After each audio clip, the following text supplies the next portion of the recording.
జాతీయ ప్రాజెక్టుగా నిర్మిస్తున్న పోలవరం ఎంత పెద్దదో తెలుసా?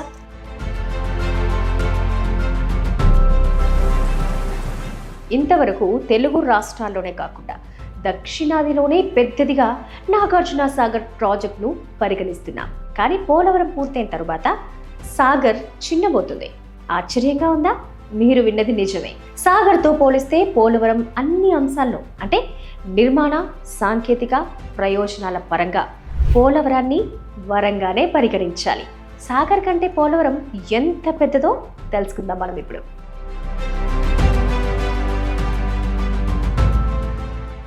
రెండు ప్రాజెక్టుల మధ్య పోలిక సరైంది కాదు. ఎందుకంటే ఒక్కో ప్రాజెక్టుకి ఒక్కో తరహా ప్రత్యేకతలుంటాయి.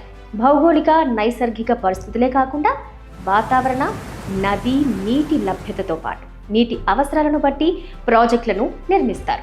ఇప్పుడైతే నిర్వాసితులు పర్యావరణాన్ని కూడా ప్రధానంగా పరిగణిస్తున్నారు. ఈ నేపథ్యంలో పోలవరం ప్రాజెక్టు ప్రత్యేకతలు తెలుసుకోవాలంటే మరో పెద్ద ప్రాజెక్టుతో పోలిక సరైందే. దక్షిణాదిలోనే పెద్దదిగా పేరొందిన సాగర్తో సరిపోల్చడమే.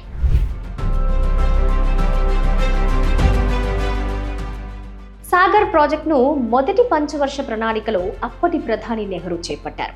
1955లో నిర్మాణ పనులను ప్రారంభించగా 1967 నాటికి అంటే 12 ఏళ్ల కాలంలో పూర్తయింది.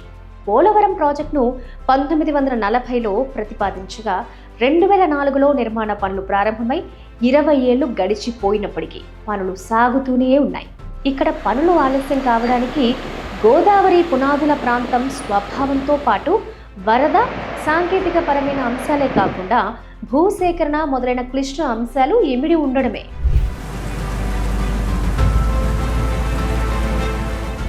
సాగర్కు వచ్చేసరికి ప్రపంచంలోనే అతిపెద్ద మెషినరీ డ్యామ్ అంటే రాతి సిమెంట్ కట్టడంగా పేరొందింది. ఇప్పటికీ దీనికన్నా మించిన మెషిన్ నిర్మాణం ఎక్కడా చేపట్టలేదు. ఇది దీని ప్రత్యేకత కాగా పోలవరం వరద నియంత్రణలో ప్రపంచంలోనే పెద్దదిగా చరిత్రకెక్కనుంది.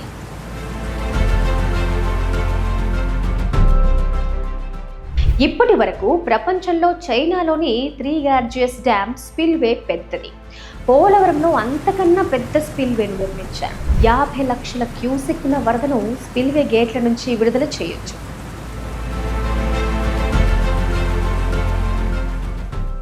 మెగా ఇంజనీరింగ్ పనులు చేపట్టిన తరువాత ఇప్పటి వరకు పోలవరం స్పిల్వే ద్వారా 26 లక్షల వరద నీరు విడుదలైంది. ఈ రెండు ప్రాజెక్టుల మధ్య ఈ వైవిధ్యపూరిత ప్రత్యేకతలున్నాయి.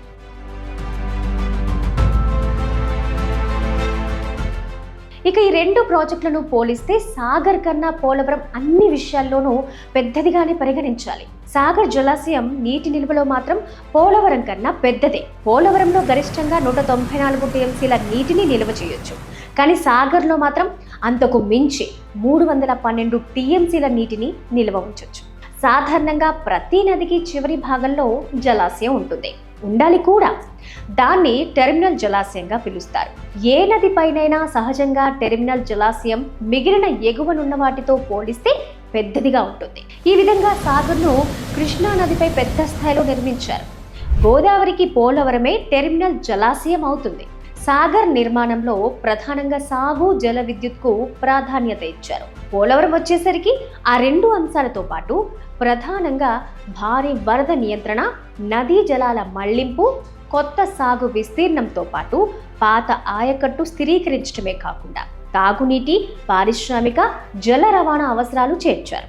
రెండు ప్రాజెక్టులను బహుళ ప్రయోజక ప్రాజెక్టులుగా పిలుస్తూ ఉన్నప్పటికీ పోలవరంలో మాత్రం ప్రయోజనాలు అధికంగా ఉన్నాయి.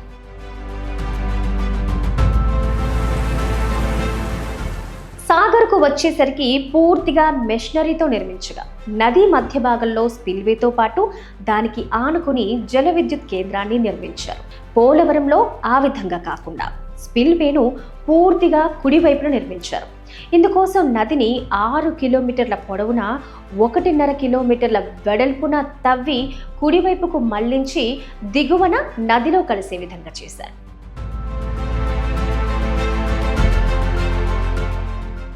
సాగర్లో జల విద్యుత్ కేంద్రం స్పిల్వేకు ఆనుకుని 815 మెగావాట్లతో నిర్మించి అనుబంధంగా మరో 150 మెగావాట్ల సామర్థ్యం కలిగిన 2 కేంద్రాలను ఏర్పాటు చేశారు. మొత్తం 3 కేంద్రాల్లో 965 మెగావాట్లు, పోలవరంలో ఒకే జల విద్యుత్ కేంద్రంలో 960 మెగావాట్ల ఉత్పత్తి సాధ్యమవుతుంది. అయితే ప్రాజెక్టుకు మరీ ముఖ్యంగా స్పిల్వేకు సంబంధం లేకుండా దూరంగా ఎడమగట్టుకు ఆనుకుని నిర్మిస్తున్నారు.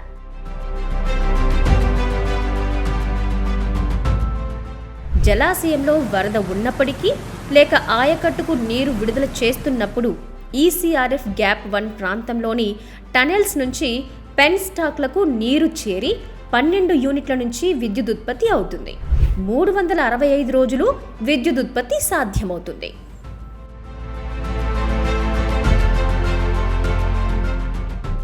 ఇక సాగర్కు వచ్చేసరికి ప్రత్యేకమైన వరద నియంత్రణ అంటూ ఉండదు. కృష్ణా నదిలో ఎగువ ప్రాజెక్టులు మరీ ముఖ్యంగా ఆల్మట్టి, తుంగభద్ర, నారాయణపూర్, జూరాల, శ్రీశైలం జలాశయాలు నిండి వరద నీరు వాటి నుంచి విడుదలైనప్పుడు మాత్రమే సాగర్కు నీరు చేరుతుంది. ఇది నిండిన తరువాతనే వరద మరీ ఎక్కువ వస్తే కిందకు విడుదల చేస్తూ ఉంటారు. అయితే పోలవరంలో మాత్రం వరద నియంత్రణ అధికంగా ఉంటుంది. ప్రపంచంలోనే అతిపెద్ద వరద నీటి నియంత్రణ స్పిల్వేను నిర్మించిన విషయం తెలిసిందే. సాగర్తో పోల్చినప్పుడు ఇది ప్రత్యేకమైనది.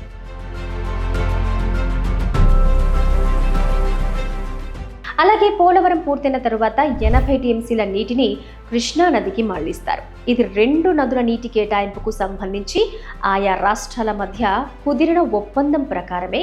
అదేవిధంగా ఈ ప్రాజెక్టుల ద్వారా ముంపుకి గురవుతున్న ఒరిస్సా, ఛత్తీస్గఢ్ రాష్ట్రాలకు పరిహారంగా నీటి కేటాయింపులు కూడా ఉన్నాయి.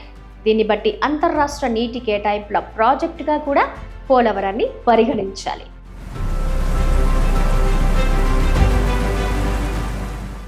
సాగర్ చాలా ఎత్తులో నిర్మించారు. దానికి కారణం ఎంపిక చేసిన ప్రాంతం ఎంఎస్ఎల్ ఎత్తులో ఉండడమే. పోలవరం సముద్రానికి దగ్గరగా ఉండడం వల్ల ఎత్తు తక్కువలో ఉంది.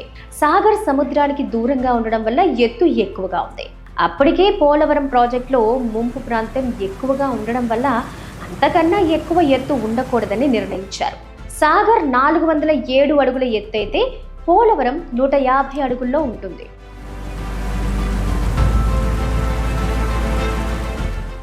ఇక ప్రాజెక్టు వెడల్పు పరంగా చూస్తే సాగర్ 1600 మీటర్లు కాగా పోలవరం దీనికన్నా రెట్టింపు పెద్దది. దీని వెడల్పు 3600 మీటర్లు. ఇందులో స్పిల్వే 1118 మీటర్లు కాగా మిగిలినదంతా 3 భాగాలు కలిగిన ఈసీఆర్ఎఫ్. ఈ పనులన్నీ ఎంఈఐఎల్ సమర్థంగా చేపట్టింది.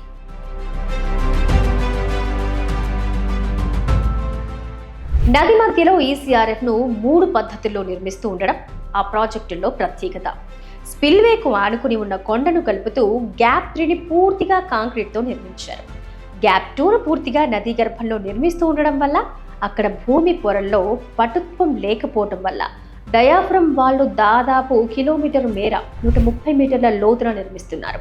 దీనిపైన రాతి, మట్టి కట్టడం వస్తుంది. ఈ విధమైన నిర్మాణం సాగర్లో లేదు. దానికి ఆనుకొని గ్యాప్ 1 భాగం ఎడమ కొండకు నిర్మిస్తున్నారు. ఆ విధంగా మొత్తం పోలవరం జలాశయం క్లిష్టంగా 4 భాగాలుగా 3.5 కిలోమీటర్ల పైనే ఉంటుంది.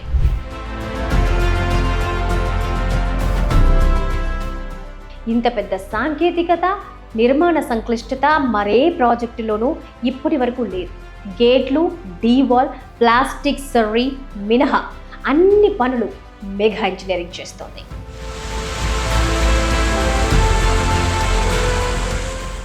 సాగర్ ద్వారా దాదాపు 10 లక్షల ఎకరాలకు సాగునీరు అందిస్తున్నారు. పోలవరం పూర్తయితే 10 లక్షల ఎకరాల ఆయకట్టును గోదావరి జలాల్లో స్థిరీకరించడమే కాకుండా 13 లక్షలకు పైగా ఎకరాలకు కృష్ణా ఆయకట్టుకు అవసరమైనప్పుడు కుడి కాలువ ద్వారా అందించవచ్చు. అదేవిధంగా ఆంధ్రప్రదేశ్ ప్రభుత్వం ప్రతిపాదిస్తున్న బనకచర్ల నిర్మాణం చేపడితే ఈ కుడి కాలువ ద్వారానే నీరందుతుంది. ఇది కాకుండా విశాఖ జిల్లాలో పారిశ్రామిక అవసరాలకు నీరందించవచ్చు. జలచరాలు, ముఖ్యంగా చేపలు దిగువ నుంచి ఎగువకు వెళ్లే విధంగా ఫిష్ ల్యాడర్ లాంటి నిర్మాణం ప్రత్యేకంగా ఇక్కడ మాత్రమే నిర్మించారు.